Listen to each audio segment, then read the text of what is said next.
गेल्या 2-3 दिवसातील मोडणीमधील 2 हृदय पिळवटून टाकणाऱ्या घटना घडल्या आणि त्याचं कारण होतं हे हृदयविकाराच्या झटक्यातून झालेलं निधन.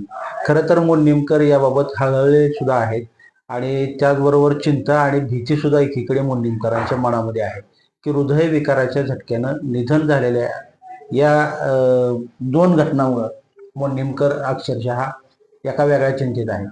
पण त्या अगोदर सुद्धा राज्यातील इतर घटना आपण पाहिल्या, म्हणजे अहमदाबाद मधली घटना आणि कर्नाटक राज्यातील घटना. ही मुली ज्या 8 वर्षाच्या होत्या त्यांचं सुद्धा हृदयविकाराच्या झटक्यानं तीव्र झटक्यानं निधन झालं. तर आता आपण हृदयविकाराची कारणं काय आहेत, त्याची लक्षणं काय आहेत आणि त्यावरती उपाय सुद्धा काय आहेत, केलं तर हृदयविकाराचा हा झटका आपण टाळू शकतो का, याबाबत आपण आपल्यासोबत आज डॉक्टर सूरज तंटक असणार आहेत. पंढरपूर येथील प्रसिद्ध डॉक्टर आहेत आणि आज त्यांच्याकडनं आपण याबाबत सविस्तर जाणून घेणार आहोत. डॉक्टर, स्वागत आहे तुमचं. डॉक्टर, आता आपण मोडणीमधल्या ह्या 2 घटना आमच्या घडलेल्या आहेत. खरं तर दोन्हीही सामाजिक क्षेत्रातली ही तरुण मंडळी होती आणि हृदयविकाराच्या झटक्यानं त्यांचं निधन झालं. मोडणीमध्ये याबाबत अत्यंत भावना ज्या आहेत त्या दुःखदायक आहेत. कुटुंबावरती त्यांच्या दुःखाचा डोंगर कोसळलेलाच आहे. आता नेमकी आपण हृदयाचं आरोग्य कसं राखायचं किंवा याबाबत किंवा हृदयविकाराचा जो झटका येतो किंवा हार्ट अटॅक आपण म्हणतो त्याची कारणं काय आहेत? आता सगळ्यात महत्वाचं काय की मी हे स्पष्ट सांगू शकतो की एक असं कारण हृदयविकाराच्या झटक्यासाठी नाही की बाबा हे अमुक अमुक एक कारण आहे आणि हे झालं आणि म्हणून झटका आला, असं नाहीये. जवळजवळ वेगवेगळी जी कारणं असतात त्या सर्व कारणांचा एकत्रित परिणाम होणं, मग त्याच्यामध्ये आपण शेवटी त्या रुग्णाला हृदयविकार येतो. मग त्यातली कारणं काय काय आहेत, तर आपलं लाईफस्टाईल जी काही आहे त्याच्यामध्ये आपण म्हणूयात की आजकाल म्हणजे आपल्या लाईफस्टाईल मध्ये आपण खूप बैठे झालेलो आहोत. आपल्या शरीराची हालचाल फार कमी प्रमाणात झालेली आहे. म्हणजे उदाहरणच घ्यायचं म्हटलं तर आता जवळजवळ 100 पैकी आपण 90 घरांमध्ये तरी प्रत्येकाकडे एक तरी वाहन आहेच आहे. आणि त्याच्यात काय होतं की अगदी जवळच्या जवळ अंतरावर जाताना सुद्धा आपण हा ठीक आहे गाडी काढतो आणि मी दूध आणायचं दूध घेऊन येतो, काही घरात आणायचे किराणा आणायचे लगेच जाऊन घेऊन येतो. पूर्वीच्या काळी कसं असायचं की शरीराची हालचाल व्हायची, बरीचशी कामं एकतर आपण चालत जाऊन करायचो किंवा सायकलीवर जाऊन करायचो, त्यामुळे शरीराचं वारंवार हालचाल होत होती. ह्या गोष्टी आता कमी झाल्या. म्हणजे आपण सेडेंटरी लाईफस्टाईल आमच्या भाषेमध्ये त्याला असं म्हणतात, तर त्या पद्धतीकडे आपण चाललेलो. त्यामुळे ते एक कारण झालं. दुसरं आहे की व्यायामाचा अभाव झालाय. आजकाल प्रत्येक जणाला काय होतंय की टीव्ही असेल, मोबाईल असेल किंवा प्रत्येकाची काही कामं असतील, त्या कारणाने प्रत्येकाला झोपायला उशीर होतोय. त्याच्यामुळे सकाळी उठणं हे कमी झाले आणि सकाळी उठून जे काही व्यायाम वगैरे केलं जायचं पूर्वीच्या काळात तालमीत असेल, आताच्या काळामध्ये जिम मध्ये असेल, तर तेही खूप कमी झालेलं आहे.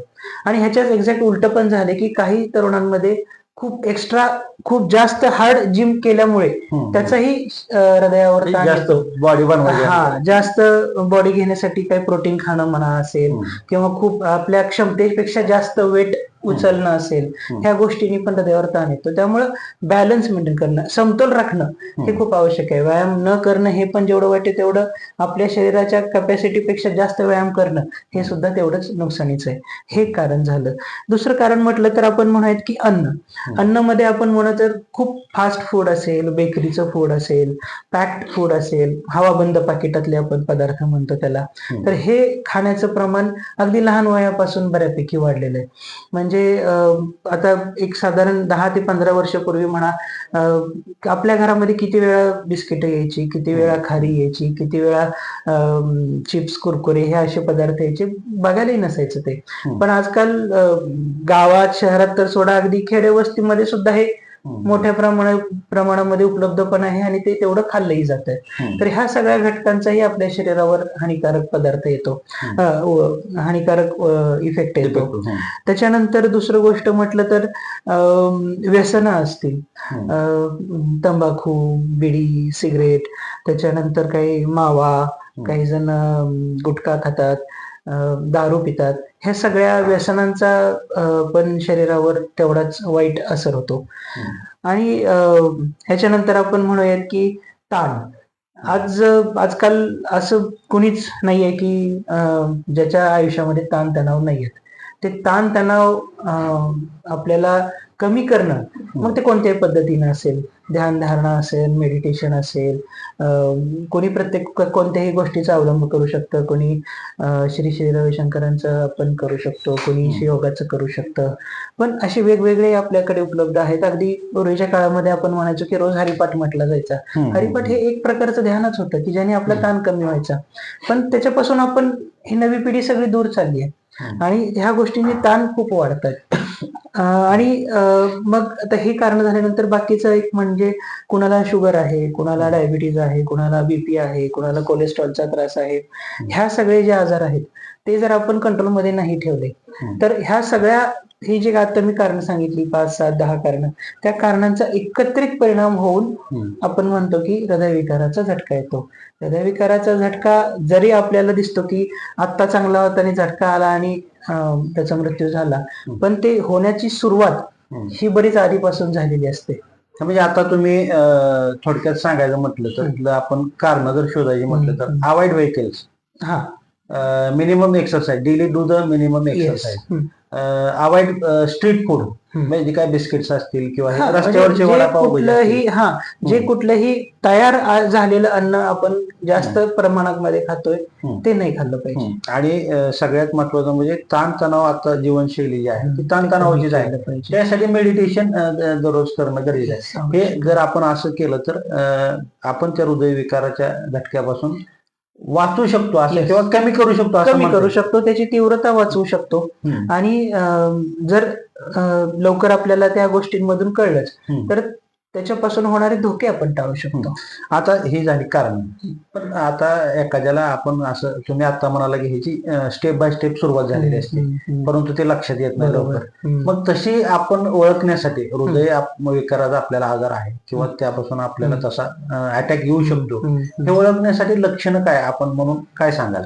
आता जेव्हा हृदयविकाराचा झटका येतो, आल्यानंतरची लक्षणं तर सर्वांना माहिती आहेत. म्हणजे छातीत खूप जास्त दुखतं, त्याच्यानंतर घाम येतो, पाठीत दुखतं, हात दुखतो किंवा चक्कर आल्यासारखे होते, काही जणांना उलटी मळमळ होते आणि बेशुद्ध पडतात. हे मोठा तीव्र हृदयविकाराचा झटका आल्यानंतरची लक्षणं झाली.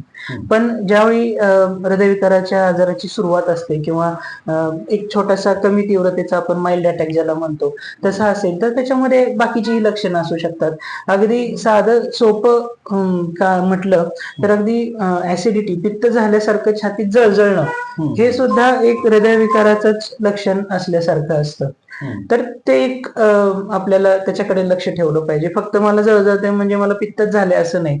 वारंवार होत असेल तर एकदा ते डॉक्टरांकडे जाऊन आपण तपासणी करून घेतली पाहिजे. दुसरं म्हणजे चालल्यानंतर दम लागणं, चालल्यानंतर छातीत दुखणं, झोपेतून उठताना झोपलो आहोत आपण आणि अर्धा 1 तास 2 तासांनी दम लागल्यामुळे जाग येणं, छातीत धडधड होणं, हे पण एक त्याची लक्षणं आहेत. त्याच्याकडे आपण दुर्लक्ष करून चालणार नाही. अशी लक्षणं असतील तर तुमचे जे कोणी डॉक्टर असतील त्यांच्याकडे तुम्ही जाऊन तपासून घ्या. बऱ्याच वेळा काय होतं की सुरुवातीच्या स्टेजचं आपल्याला बीपी असते, सुरुवातीच्या स्टेजची साखर असते आणि त्याच्यामध्ये पण ही लक्षणं दिसतात. आणि मग ते जर आपल्याला सापडलं आणि डॉक्टरांनी सांगितलं की बाबा नाही, तुम्हाला गोळी खाणं हे आवश्यक आहे, तर ती घ्यावी, की जेणेकरून हे तुम्हाला पुढच्या मोठ्या धोक्यांपासून वाचवण्यासाठी आवश्यक असतं. आपल्याकडे काय होतं की एक समज आहे की एकदा बीपीची गोळी लागली की लागली, शुगरची गोळी लागली की लागलीच, ठीक आहे लागू द्यात, काय फरक नाही पडणार, ते लागू न लागू, नंतर बंद होईल न होईल ही गोष्ट पुढची. पण जर असेल तर त्यासाठी आपल्याला त्याची औषधं घेणं आवश्यक आहे. नाहीतर मग ह्याचा मी मागाशी जसं सांगितलं की इतर आजार जे असतात ह्याचं परत पूर्ण इफेक्ट येतो तो हृदयावर येतो. आता आपण हृदयविकाराच्या बाबतीत अटॅक पासून कसं वाचायचं हे आपण सध्या ऐकतोय. पण आता एक 2 एज डिफरन्स, म्हणजे पूर्वी अटॅक म्हटलं तर अबाव 40 असं जनरली मानलं जायचं की 40 नंतर आरोग्याची काळजी घ्यावी. तर आपण पण आता हे जे 2 अहमदाबादचे आणि कर्नाटकचे 2 घटना आहेत, मुलींचं त्यांचं 8 वर्षाचं आहे, आता हे आपण अटॅकच्या बाबतीत आता हे जनरली होते असं वाटतंय का तुम्हाला? आणि ह्या 2 मध्ये डिफरन्स काय, तुम्ही कसं? आता कसं आहे की त्यात लहान मुलींचं जे काही झालंय त्याला अटॅक एक एक जनरल टर्म वापरली झाली, ब्रॉड टर्म म्हणतो आपण त्याला. पण त्यांच्यामध्ये जे झालं त्याला सडन कार्डियाक अरेस्ट असं म्हणतात. म्हणजे अटॅक मध्ये काय होतं जनरली की त्रास सुरू होतो आणि मग ज्यावेळी मृत्यू होतो त्यावेळी त्याचं हृदय बंद पडलेलं असतं. त्या मुलींमध्ये तसं नाही झालेलं आहे. त्यांचे तुम्ही व्हिडिओही पाहिले असतील की चालते बोलते आणि अचानक हृदय बंद पडलं. तर ह्याला सडन कार्डियाक अरेस्ट म्हणतात. ते अरेस्ट वेगवेगळ्या कारणांनी असू शकतं. तर लहान मुलांमध्ये जनरली काय असतं की असे काही ब्लॉकेजचा जो अटॅक आपण म्हणतो त्याची शक्यता फार कमी असते. म्हणजे अगदी 100पैकी एखादी, 100 कशाला, लाखात एखादी होणारी गोष्ट असते. पण बाकीच्या पॉसिबिलिटी काय असतात की त्यांना जन्मताच हृदयाचा काहीतरी आजार असू शकतो. जसं आपण म्हणतो की हृदयाला होर होतं किंवा हृदयाच्या झडपेचा आजार होता आणि ते त्याच्याकडे कधी बघितलं गेलं नाही. त्यांच्याकडे थोडीफार असणारी जी लक्षणं असतात त्याची, की खेळताना बाळ दमतंय किंवा खेळताना त्याला धाप लागते खूप जास्त किंवा ते खेळतच नाही, नको मला त्रास होतो, दुखतंय म्हणून, तर त्याच्याकडे आपण थोडंसं दुर्लक्ष करण्यामुळे होतं की काय नाही, त्याला आळशी म्हणून त्याला असं वाटतंय, हे वाटतंय. तर अशी जरी काही लक्षणं मुलांमध्ये असतील तर त्यांचं पण ते लहान मुलांच्या डॉक्टरांकडून योग्य निदान करणं आणि गरज पडली तर हृदयाची सोनोग्राफी म्हणजे त्याला 2D जे म्हणतात की ते त्यांचं करून घेणं हे आपल्याला आवश्यक आहे. ते जर असेल आणि त्या दृष्टीने आपण त्यांना हे दिलं, त्याची ट्रीटमेंट दिली तर तोही त्रास कमी येतो. आणि ते जे काही उदाहरण आहे की ते अचानक झालेलं नाही, ते म्हणजे दिसतंय अचानक पण त्याच्या आधी काहीतरी असण्याची शक्यता आहे. मतलब एक्झॅक्ट डिटेल मी सांगू शकणार नाही त्या केसेस, पण हा हे साधारण एक कारण त्याची अशी असतात. आता सध्या हृदयविकाराचा म्हणजे हार्ट अटॅक आल्यानंतर बऱ्याच वेळा आता चर्चा समाजात अशी व्हायला लागली की कोरोना कालावधीमध्ये जे व्हॅक्सिन घेतलंय त्याच्यामुळे अटॅकचं प्रमाण वाढलंय अशी सुद्धा एक चर्चा होते. नेमकं यातलं तथ्य काय असं तुम्हाला वाटतं? सगळ्यात महत्वाची गोष्ट सांगतो की कसं असतं, कोरोना हा आजार असा होता की म्हणजे उदाहरण द्यायचं म्हणजे खूप वर्षानंतर एखादी मोठी कंडिशन अशी होती की अगदी जगभरामध्ये त्याचा इफेक्ट झाला होता. म्हणजे जसं उदाहरण म्हटले की पूर्वीच्या काळात आता जे काही वृद्ध माणसं आताही आहेत त्यांना जर आपण विचारलं की बाबा तुमचं लग्न कधी झालं होतं किंवा काय, तर ते एक लमसम सांगतात की ते 72च्या दुष्काळाच्या काळामध्ये आमचं लग्न झालं, त्याचे 1 वर्ष आधी 1 वर्ष नंतर. किंवा एखाद्या त्यांना विचारलं तुमचा जन्म कधी झाला तर ते म्हणायचे काय तर ते आपलं काय पंढरपुरात ते पूर आलता, धरण फुटलं होतं त्याच्या काळात. म्हणजे हे का सांगायचे असं, किंवा खिलारीच्या भूकंपाच्या काळात. तर ती एक घटना अशी असायची की त्यावेळी ते पूर्ण जगाचं लक्ष त्याच्याकडे गेलं आणि ते आपल्याला सांगायला सोपं पडायचं की ज्यावेळी असं कॅलेंडर वगैरे बघणं लक्षात नसायचं. तेव्हापासून दुसरी अशी मोठी घटना झाली नाही की ज्याने पूर्ण देशाला त्याचा इफेक्ट झाला.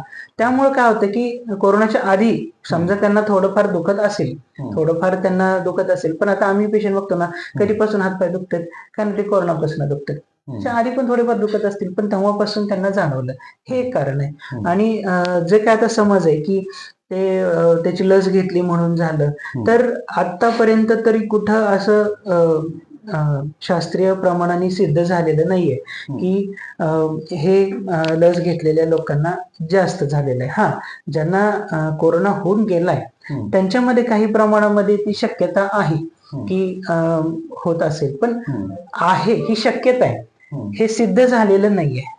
आणि म्हणून ज्यांना जास्त प्रमाणामध्ये त्यावेळी कोरोना झाला होता त्यावेळी आम्ही त्या पेशंटना रक्त पातळ होण्याची गोळी चालू ठेवायचो कोरोना नंतर, की बाबा एक शक्यता आहे, ह्याच्यामध्ये पुस्तकांमध्ये लिहिलेलं आहे की ह्याचे जे काही त्याचे परिणाम दिसू शकतात, ह्या आजाराचे जे काही परिणाम होऊ शकतात त्याच्यामध्ये एक रक्त गोठणं हा आहे, तर त्यासाठी आपण रक्त पातळीची गोळी द्यावी, हे एक त्याच्यामध्ये आहे. पण जसं म्हणतो की व्हॅक्सिन घेतल्याने होतंय, व्हॅक्सिनचं तर कुठं सिद्ध झालेलं नाहीये, आजाराचं थोडंफार तरी शक्यता आहे. तर आता आपण हार्ट अटॅकच्या बाबतीत कारण आणि लक्षणं सुद्धा आपण ऐकली, आणि सगळ्यात महत्वाचा मुद्दा जो आता चर्चेला जातोय की व्हॅक्सिन मुळे अटॅक येतोय, ते तो सुद्धा मुद्दा तुम्ही व्यवस्थितपणे समजावून सांगितलाय. पण आता नेमकं या डिसीज पासून म्हणजे अटॅक पासून वाचण्यासाठी नेमकी उपाय अगदी कसे असतील किंवा काय करायला, काळजी कशी घ्यायला पाहिजे? आता मी आता म्हटल्याप्रमाणे सुरुवातीला जी काही कारण आहेत ते कारण एक एक जर आपण टाळली तर त्याच्यापासून वाचणं हे त्याचं हे आणि उपाय सुरुवात, मग हे उपाय आहे त्याचं. हा, असं तर 100% कोणी म्हणू शकणार नाही की मी हे सगळं करतो आणि मग मला होणारच नाही, हे होऊ शकत नाही. पण त्यातल्या त्यात आपण त्यांचं धोका, त्याची तीव्रता किंवा तो जेवढ्या लवकर वयात येतो ते टाळणं, हे गोष्टी आपल्याला म्हणजे पुढे ढकलता येतात. मग त्याच्यामध्ये काय आहे की व्यायाम तुमचा झाला पाहिजे, तुमची सेडेंटरी लाईफस्टाईल नाही असली पाहिजे, तुमचं जेवण जे आहे, अन्न घेणं हे घरात केलेलं ताजं, आपले नेहमीचे जे काही आपले इथले घटक आहेत त्यांच्यापासून बनवलेलं, मैद्याचं प्रमाण कमी असलेलं, फास्ट फूड नाही, हवाबंद पाकिटातलं नाही, हे घटक ज्यावेळी आपण घेऊ जेवणात तेव्हा त्याचा फायदा होईल. त्याच्यानंतर व्यसनांपासून टाळणं हे त्याच्यामध्ये आहे, ताणतणाव कमी करणं, आणि आपले जे बाकीचे आजार आहेत, बीपी, शुगर, थायरॉइड, कोलेस्ट्रॉल, ह्याची जी काही ट्रीटमेंट आहे ती डॉक्टरांकडून व्यवस्थित घेणं, आणि त्यांनी जे काही मध्ये मध्ये तपासण्या सांगतात, कसं असतं की हे आजार आम्ही आधीच कॅच करण्याचा प्रयत्न करतो. त्यासाठी आम्ही एक नियम ठरवलेले असतात की बाबा 3 महिन्याला ही तपासणी केली पाहिजे, दर 6 महिन्याला ही तपासणी केली पाहिजे, 1 महिन्याला ही केली पाहिजे. तर त्या तपासण्या ज्या डॉक्टर सांगतात ते करणं, आणि जे आपण लक्षणं सांगितली त्यातली काय जाणवत असतील तर आपल्या आपल्या डॉक्टरांकडे जाऊन योग्य त्याचं तपासण्या करून घेऊन त्याच्यानुसार त्याचे उपचार घेणे. मग त्याच्यामध्ये काय होतं की बऱ्याच वेळा डॉक्टर सांगतात एकदा ईसीजी करा, एखादी ईसीजी थोडासा डाऊट वाटला तर परत ईसीजी करा, किंवा काही रक्तातली तपासणी करा, किंवा 2D इको करा, स्ट्रेस टेस्ट करा, किंवा एन्जिओग्राफी करा. हे जे आम्ही सांगतो टप्प्याटप्प्याने सांगतो, आम्ही काय पहिल्याच दिवशी पेशंट आला आणि हे 10 तपासण्या करा असं सांगत नसतो.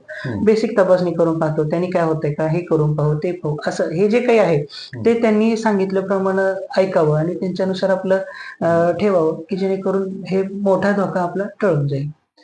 तर आपण हार्ट अटॅक पासून किंवा हार्ट अटॅक काय येतो याबाबत आपण माहिती घेतली, त्याची लक्षणं, कारणं आणि त्यावरचे उपाय सुद्धा आपण डॉक्टर सूरज तंटके यांच्याकडून जाणून घेतलेले आहेत. डॉक्टर, आपलं मनापासून आभार, आपण वेळ दिलात आणि अतिशय चांगली माहिती. आता ज्या 2-3 इन्सिडेंट झाल्यात, निदान भविष्यात तरी अशा पद्धतीने काळजी घेतली तर निश्चितपणे याचं दर किंवा आपण ती भीती मनातली काढू शकू. डॉक्टरांनी आपल्याला वेळ दिला त्याबद्दल धन्यवाद. कॅमेरा पर्सन रत्नतेशसह मी रमेश शिरसट, मोडणीबाग.